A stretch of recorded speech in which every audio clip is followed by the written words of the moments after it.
Good morning, everyone! Good morning, everyone! Here we are, another day, another video at the Imagination Express. Going straight to Funtown. First stop, Funtown, because it's straight to Funtown. Right. So if you want to go to other towns, you need to get the Not Express, which is on platform 5. Here we go. Another day, another video. Yeah. How's it going? Yeah, fine. Yeah? Yeah. Thanks for popping by. Thank you for having me. How's the journey from upstairs to here? Fine. Yeah? Yeah. Lot of steps. 13, in fact. Is there actually? Normally there's 13 in a house. Right. I think. I remember as a kid counting 13. I remember counting 14, but maybe I counted either the top step or the bottom step. I'm tempted to go and try. I think you should. I think it's Every step you take. Yeah. I'm gonna count. 1, 2, 3, 4, 5, 6, 7, 8, 9, 10, 11, 12, 13. 13. There we go. So first off, I feel like we should do a little shout out for someone who's done a little jingle for us. Ah. And their name is Jessica Postings. Is this one I found? Yeah. And she's been posting a jingle to us. Sorry, Jessica. It's really good. It's really good. They sent the audio as a video, so I'm not going to put the video up. Yeah, just the audio. Just the audio, so it'll be a nice picture of, like, I don't know, my face, but here it is. Feeling all the lockdown blues, nothing can fill those social shoes. But you found Ollie and Carrie and Edgar too, and they'll have the coffee or dinner with you. Ooh, ooh. Good morning and evening world. Woo! Thank you, Jessica, for that amazing It's so good. jingle. We And love I it. love that you included Edgar. Anything to report? Edgar's got Instagram. Yes, we have news. Yeah, I didn't think I'd be one of those crazy cat ladies, but I am, and I can't deny it any longer. I have an apology to make to the person who asked me on Instagram whether I was going to make an Instagram for Edgar. I was like, nah, I'll just post about him on my Instagram, thinking that I wasn't the sort of person who would create an Instagram solely for a cat. But I am. Yeah. I quickly became that person. I think it's good to have a separate Instagram for him. Yeah. Because I feel like your timeline would just end up being about Edgar. Yeah. And also, he keeps being gifted stuff. Like, thank you so much to all of the companies who have messaged him to, like, send him treats and stuff. He's living like a king. He's having the best time. But it means that then I'm just posting saying thanks to all of these, like, cat companies for sending him treats. So I think he should be the one to thank them. He's doing very well. He's got like 5,000 followers. I literally posted about it about half an hour ago and he's got 5,000 followers already. But now I'm just scared because we've not let him out yet. We are eventually going to let him out, but the vets suggest to keep him in for, well, it says the minimum is 2 weeks and the maximum is 6 weeks, depending on how quickly your cat settles. I mean, he's pretty settled. Yeah, so I think sometime next week we're going to attempt to let him out into the garden to see how he does. But now I'm really scared that we've made an Instagram account for him, that he's just going to go, see ya, and just leave. Bye. Yeah, bye losers. No, he'll come back. I'm really scared he won't. He'll come back. So make sure you follow him on the old Insta. Yeah. Catstagram. He's very fun. So today I thought we'd talk about something that we get asked a lot, and it's a very broad topic. Okay. But people are interested because it differs from every show you do. I'm talking costumes. I actually got that from when you said that, yeah. I was doing that sort of quick change trousers. I think people are fascinated by it because they do differ. Yeah. Every character is different. Every sort of process is different. Every sort of budget is different. You can go from one show wearing like Levi jeans and then do another show and you're wearing Primark jeans. Yeah. Or you go from one show that's had costumes that have been like tailor-made specifically to you by some amazing seamstress or 20 different seamstresses for one dress to another show where you're ending up in a Primark jacket. Yeah, so true. Very true. So I think we'll start at the beginning. You booked the job. Well done. You're going to be in a West End musical. Yeah. Which has got a big budget. And you're going to be in it. Yay! Right, so that's happened. You got the call from your agent. Yeah. First day rehearsals is in January. Yeah. Yeah, January the 4th, let's say. First costume fitting, from now, you've only just found out now in June, probably first costume fitting, maybe September time. Yeah. It'll always be before. Yeah, way before rehearsals. And you might even do 1 or 2. I did, for Back to the Future, I did like 2 or 3 before I actually started rehearsals. Yeah, Les Mis, I think I did 2 or 3 before I started. And it's really exciting. It's really, really exciting. It's so exciting. That being said, what was your like favourite costume fitting prior to rehearsals? Oh, it's got to be Eponine. Was it? It has to be Eponine because I couldn't contain my excitement. The fact that I was going to be playing Eponine and I was going to try on the iconic coat and hat and belt. But the thing with like long-running shows like Les Mis and I guess like Phantom and shows that have been on forever, is they have an abundance of costumes that have been worn by hundreds and hundreds of different people throughout the time of the show. So they have a backlog, like a big warehouse filled with all of these costumes. And there'll be one in like every size. So for Eponine, there were bits and pieces that were specifically made for me, like my cami top and my skirt were specifically made for me. But the Eponine coat, they had like a rail filled with Eponine coats that had been worn by all of the Eponines over time, and it was just about picking out the right one for me. So, and it was literally like one of those perfect experiences where the first coat I tried on, I was like, I like this one, and they were like, yeah, it fits, so fine. And it was Samantha Barks's coat. Oh, no way. Yeah, but they were so funny because they had a big bag of belts and a big bag of hats. It was like a sorting hat type of experience. It was kind of like every hat was different. It was all, they were all like a slightly different shade of brown, different fabrics, different shapes. And I pulled out one. I pulled out a few and tried a few on and none of them were quite right, and I pulled out one and put it on and it was like when Harry finds his wand. Like everyone was like, oh my god, that's the hat. Like everyone in the room was like, you've got to wear that hat, that's the hat. Ollivander at the back like, yeah! Yes, queen! Sorry.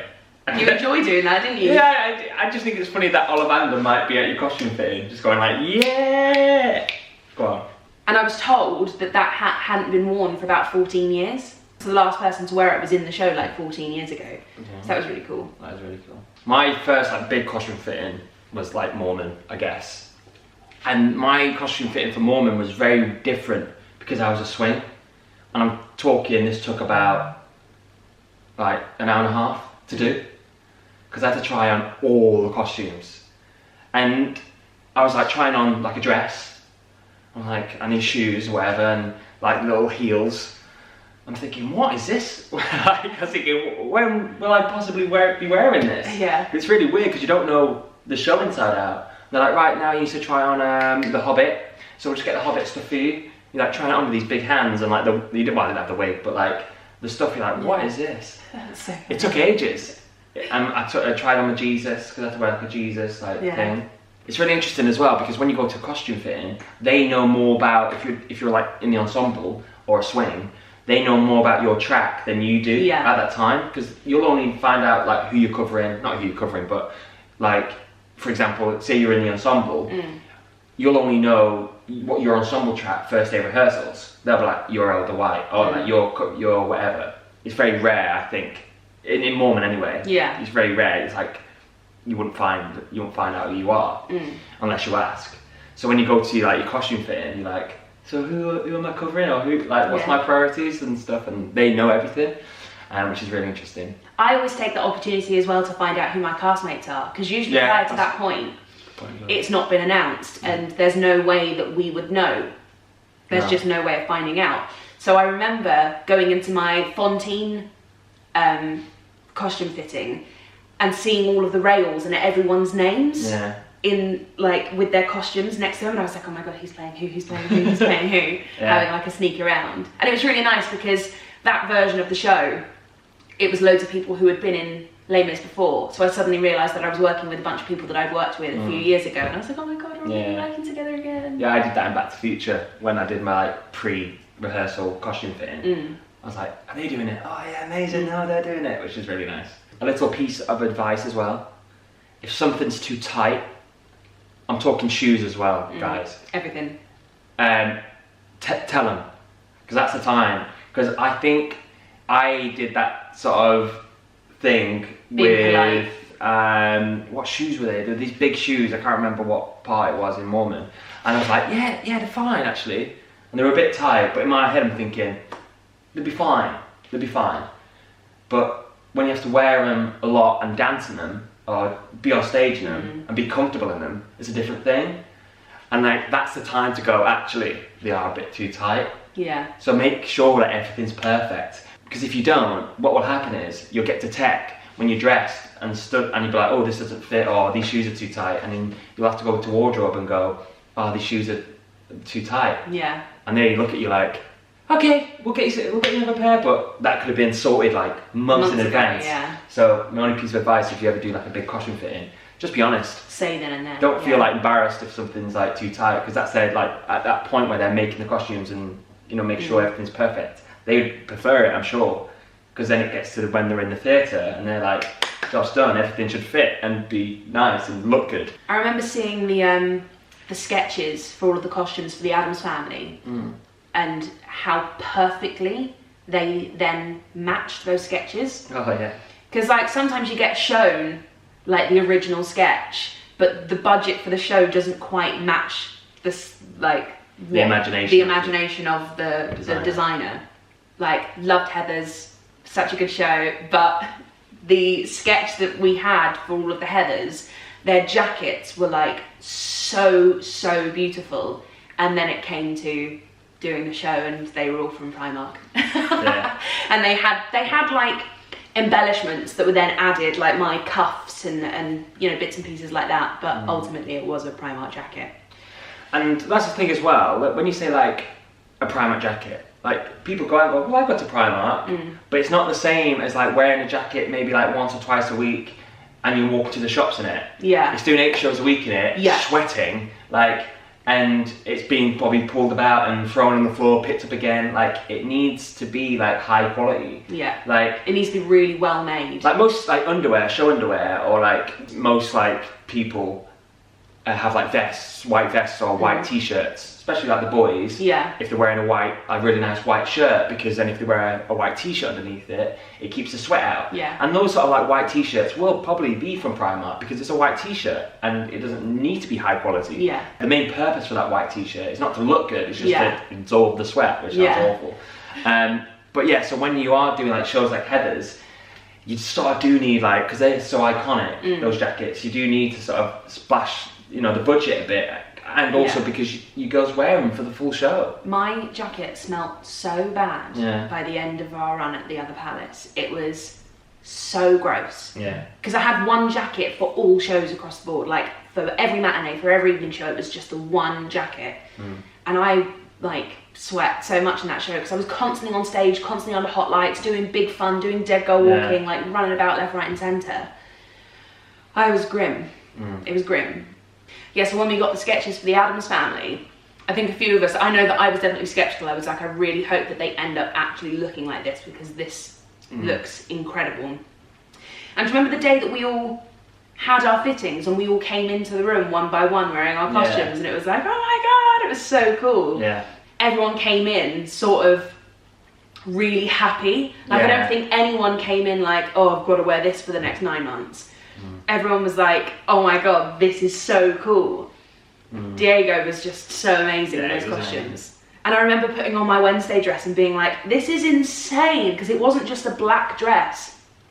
He'd managed to find this like blue velvet fabric that looked black until it hit the light, and then it like shimmered this turquoise blue, and I was like, it's just genius. It's just so cool. So, out of all the costumes, what has been your favourite costume, basically? I loved my Wednesday costume. Yeah. But I also really loved this blue outfit that I had for Toot Sweets in Truly Scrumptious, in Chitty Bang Bang.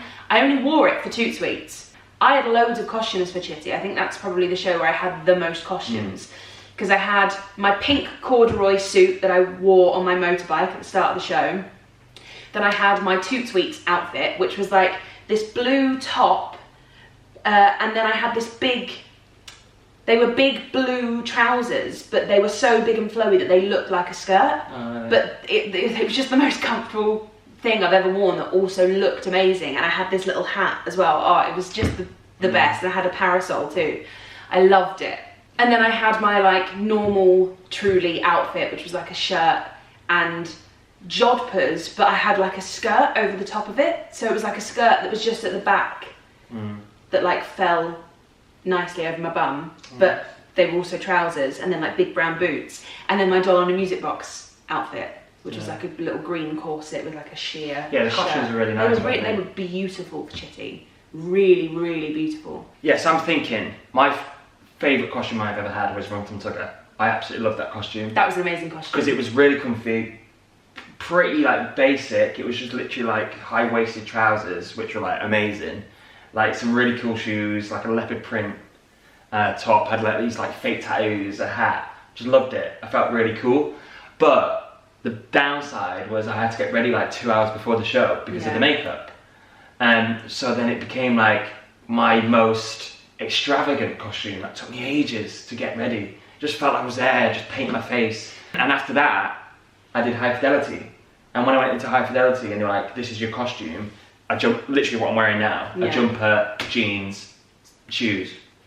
I was like, thank you so much. This is amazing! Because it means I can get ready in like 5 minutes. Yeah. I had like one costume change, which was again, like just changing the top. And I loved it. Like I love that sort of basic costume, if it feels right to the character. It's like Lucas. Lucas was the same. But I feel like I've gone from one end of like, takes 2 hours to get ready, to like 5 minutes. So do you have any like costumes where it just took you ages? And you're like, was Wednesday? Wednesday used to take me ages. Yeah. I managed to get the makeup down to 15 minutes. Oh, right, that's pretty quick. So the makeup took me 15 minutes because it was just like a white face, and I do like a nice grey to black smoky eye. It was the false eyelashes that used to take me ages. Yeah. Oh my god, I was so crap at putting on fake eyelashes.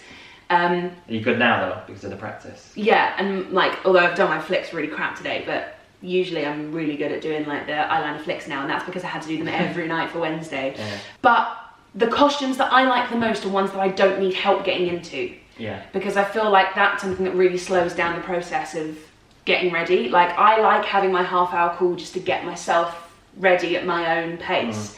And I figured out how to do that with my Wednesday costume, because it was just putting on my tights and my modesty pants, like my giant black pants, putting on the dress, and I managed to figure out how to like zip it up without any help.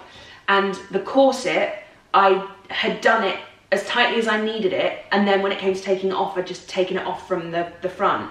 So that meant that I could put it on the same way, and if it needed a slight adjustment, I could sort of do that myself from the back. But Les Mis has always been the show where it takes the longest, because you need so much help getting into all, like, there's no female part in that show, I don't think, where you aren't layered up at the beginning of the show in the half-hour call. So there's no way to not have help. Yeah. You need your dresser there. Fontaine would take absolutely ages. Eponine would take ages because of her ensemble track at the beginning. It's getting into corsets that like actually need all the because my corset for Eponine and Fontaine for the same point in the show for Lovely Ladies didn't have the clips at the front. It was just like one big piece of fabric, so it has to be laced up and unlaced at the beginning of every show. So yeah, there's no way to get around doing it at your own pace. You're always going to have to go by your dresser's schedule, because she has to dress all 4 women in your room, and she's got to go and preset loads of other stuff around the building as well, so you kind of just have to sit and wait and be at the ready. Yeah. You can imagine all the female ensemble just like waiting for these dresses because they can't do anything. Yeah. It just like sat there with all this fabric. And wigs as well. You then have to wait for the wiggy to come down and wig you too. Crazy. I just can't believe it. Yeah, it's still like that. We used to get so pissy because obviously at the beginning of the show, all the boys have to put on is their convict outfits. So it's literally like a pair of pajamas that they can put on in 2 seconds just before they walked onto stage. So you could hear all the boys like playing FIFA or just messing about and just being knobs at the beginning of the show. And there's us like stood like bent over desks being like wrenched into our corsets and waiting for dresses and wiggies and whatnot. For a bit of fun, any costume malfunctions you've ever witnessed? Not just yourself or little things? Yeah, I've had 2. Well, you've got a story, go on. No, I'm just laughing. Why? because I've got a story. Go Like I on. said, and this involves a Broadway actor called Stephen Ashfield, and it was probably the most funniest thing I've ever seen in my life. So what happened was, I don't know how it happened, but it happened. I need a moment for this. So basically, in Man Up, Yeah. which is like the end of Act 1, Yeah. Stephen Ashfield, like all the Mormon boys come on, like we're described as like Britney backing dancers. Right. I don't know if you recall, Yeah, yeah. but like that's when we were in Levi jeans, by the way. You know when I said like some shows you're in Levi's and some you're in Primark. Yeah. Mormon, you're in like Nike, like Air Jordans, Levi jeans, like the works. Yeah. And you wear these like white sort of, they're really weird material. It's not silk, but it feels like a bit silky. And they're all like poppered. And like the tie's loose, and it's supposed to be like your hair's supposed to be like messed up, and you're supposed to be like Britney, like backing dancers, because it's like Cunningham's Imagination. Yeah. And we're doing this like Man Up dance, you know, at the back. And there's a 4 at the back, and I was next to Stephen Ashfield. And this is what happened, no joke.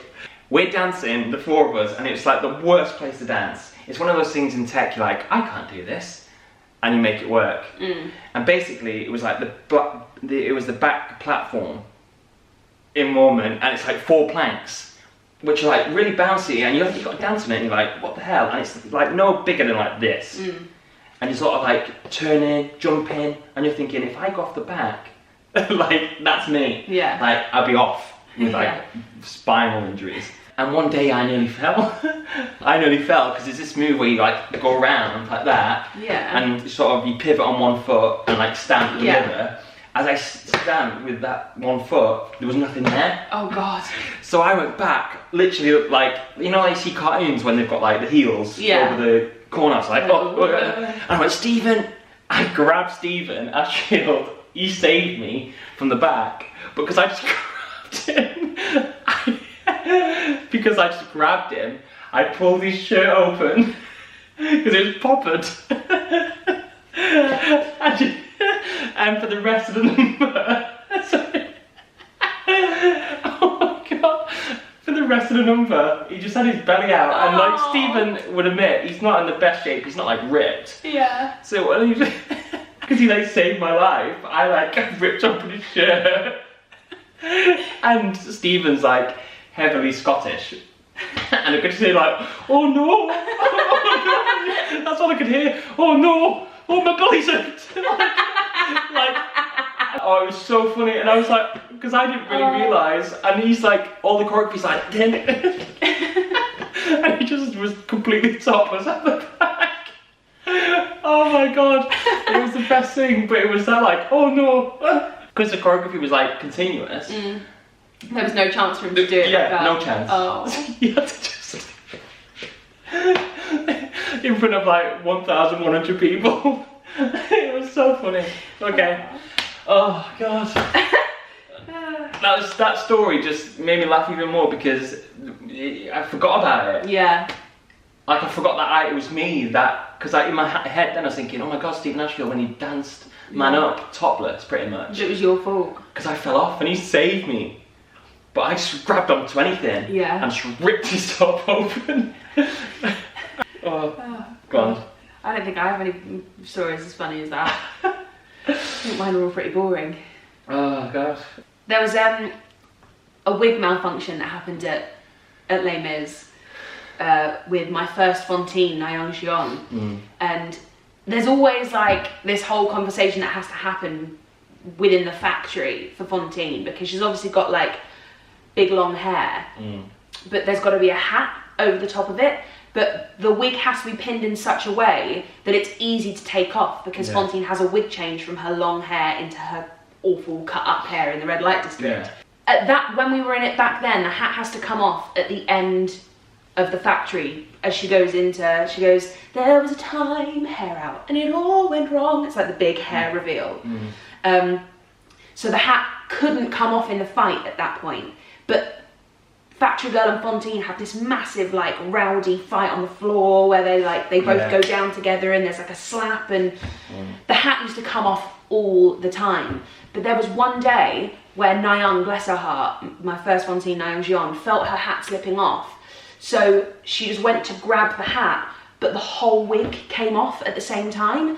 And it was like, just as the fight was happening. In fact, I think she grabbed it because the wigs are designed to come off back to front. Yeah. And I think she just, in the panic, she forgot about that. So she just grabbed her hat, but grabbed the hair in the hat at the same time and pulled forward, and the whole wig came off.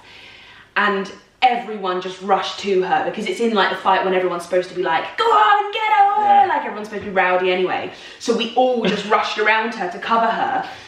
But she grabbed her wig and put it on backwards, so all the hair was in front of her face, and for the next like bit she was like doing this. And bless her, there's like one girl, it was Katie Hanna, who back then there used to be one factory girl who would be like mates with Fontaine, who was like trying to defend her.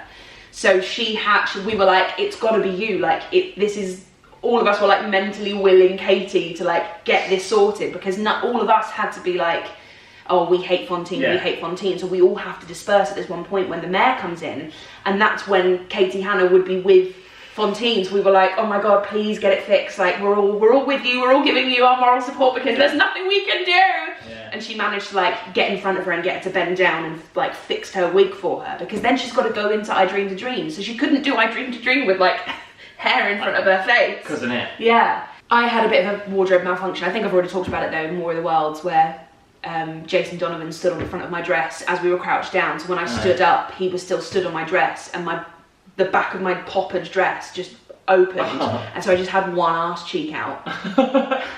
Luckily I had bloomers and like tights and lots of layers on underneath.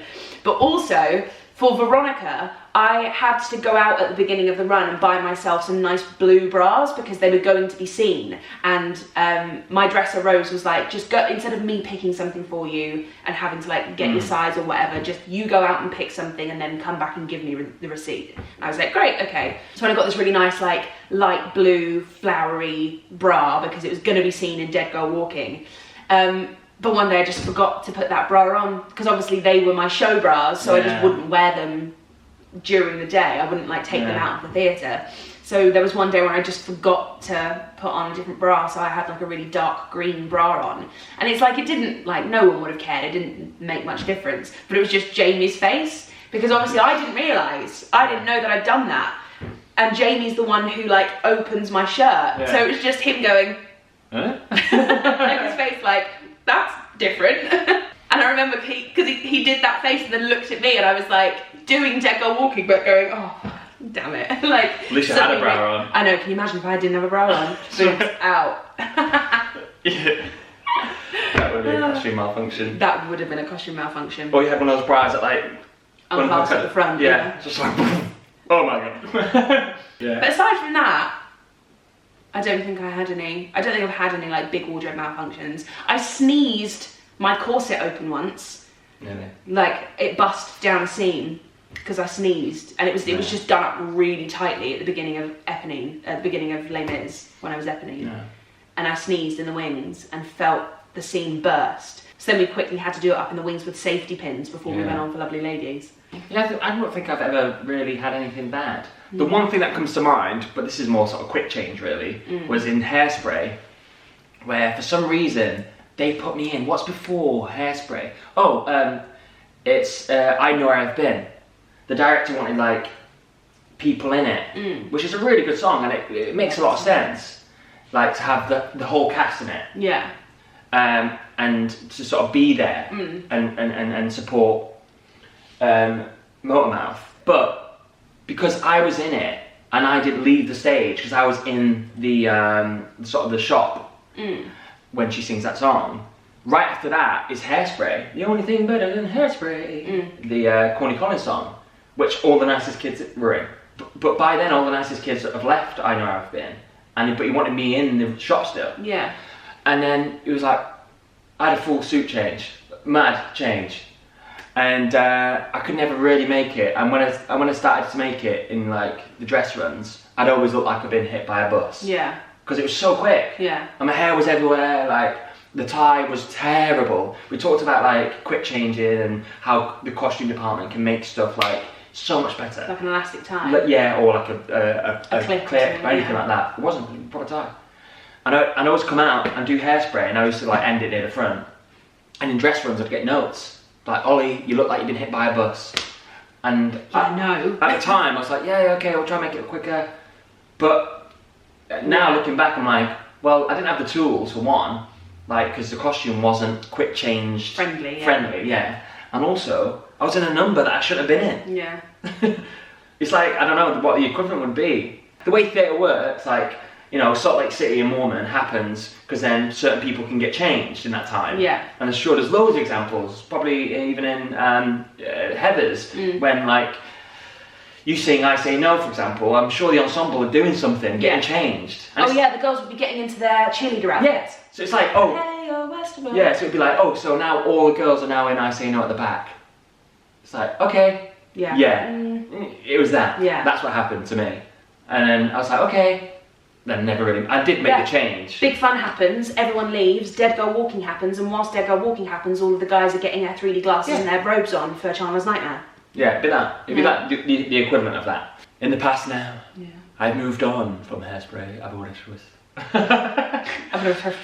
moved on. Right, There we go. that's it.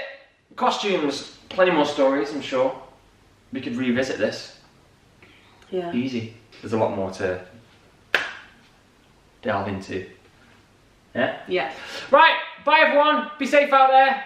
Thanks for popping by. I like to say that. Yeah. Be safe out there. Don't eat dirty lettuce. I think you should always rinse it Yeah. under the old tap.